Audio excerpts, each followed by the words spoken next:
What if I revealed that behind the soaring spires, scented courtyards, and gleaming halls of the Ottoman Empire, there lay a hidden realm? A realm where young lads were schooled not just in royal etiquette or scholarly arts, but in the craft of delight. They weren't captives. They weren't warriors. They were male consorts, nurtured, cherished, and then, like murmurs in the shadows, erased. In the Ottoman court, these lads weren't veiled in secrecy.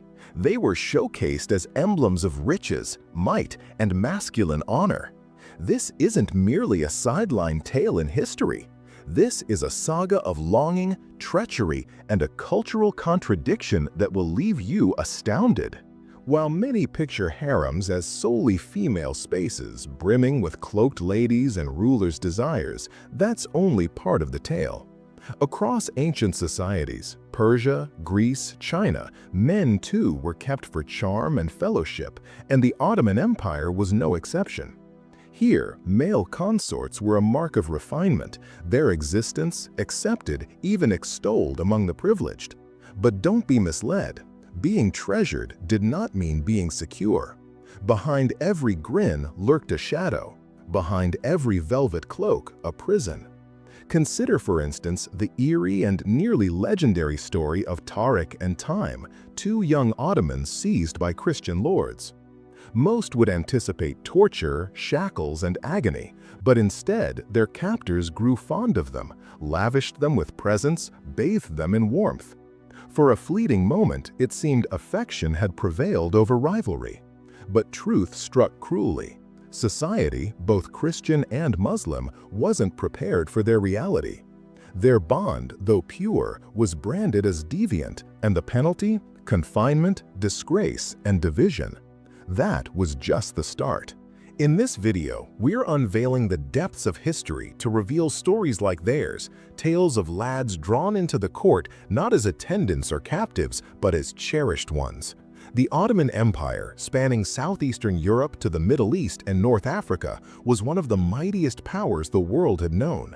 Under leaders like Solomon the Splendid, the empire soared in culture, military strength, and governance finesse. But beneath the veneer of laws and realms was a world ruled by feeling, mystery, and taboo delight. Handsome, gifted young men, sometimes as young as 8 or 9, were chosen for their appearance, poise, and potential.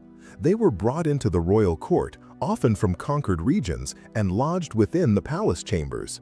There, they were schooled in music, manners, verse, statecraft, and how to enchant.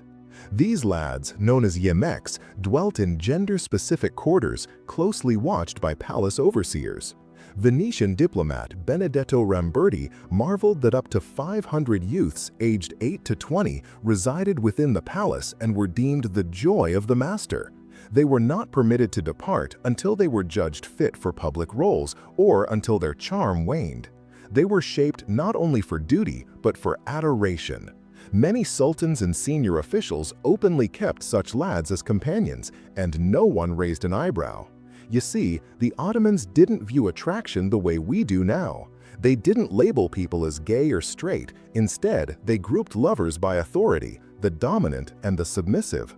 A man could cherish another man, and it wasn't seen as unusual, so long as he upheld a commanding role. But love, true love, was always vulnerable. For centuries, these bonds flourished behind palace gates and among military ranks. Even janissaries, the empire's elite troops, engaged in these arrangements. For many lads, being selected meant escaping hardship, gaining knowledge, and living in splendor. For the older men, it meant fellowship, status, and beauty within reach. Some Yemeks were even granted tax relief in exchange for their devotion and service. To outsiders, it might have seemed a fantasy, but was it? This entire concealed system was carefully managed by the Sultan himself. He held the final word on the lives, futures, and even the romances of these lads.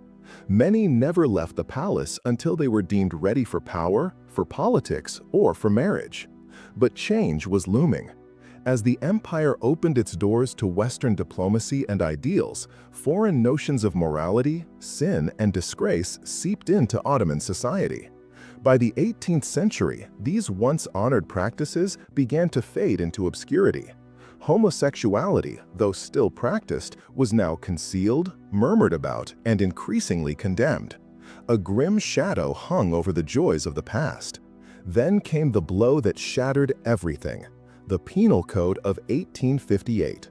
According to the law, anyone who openly committed acts against decency and honor could face jail time of up to 1 year and heavy fines. In Istanbul, government-sanctioned violence followed. Men were attacked in the streets, their heads shaved in shame. Some were abused. The message was stark: there would be no more acceptance. Many wondered, why now?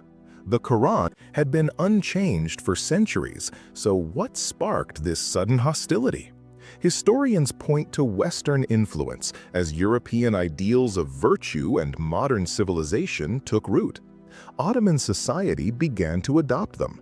Where love had once been fluid, it was now controlled. Where passion had once been lyrical, it was now unlawful. The West didn't just bring science and steam engines, it brought stigma. And yet, some dared to defy. Tariq and Time, the young men we met earlier, had fallen deeply in love with their Christian captors.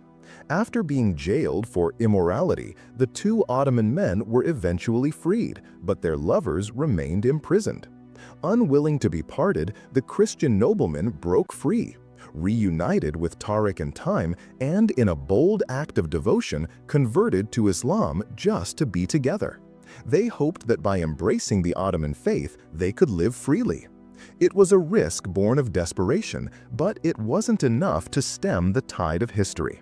By the late 19th century, the golden era of the male cherished was over. Women had taken their place in the courts. Public affection turned toward young girls. Ottoman scribe Ahmed Cevdet Pasha mourned, "Women lovers have grown in number, while male beloveds have dwindled. It is as if the people of Lot have been swallowed by the earth." And just like that, an entire era vanished. Today, records of what followed are scarce. Few dared to preserve this contentious chapter of Ottoman history. But if we search deep enough, the stories are still there.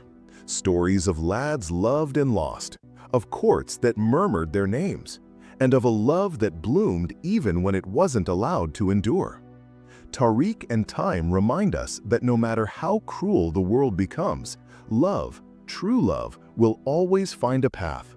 Whether in the radiant chambers of a sultan's palace or the grim cells of a prison. Passion doesn't fade, it adapts, it persists, and sometimes it escapes. So, what do you think? Was this hidden world a testament to acceptance or a veil concealing darker truths? Let us know in the comments. And if you crave more shocking, untold stories from history's shadowed corners, make sure to like, subscribe, and join us on this journey through the past.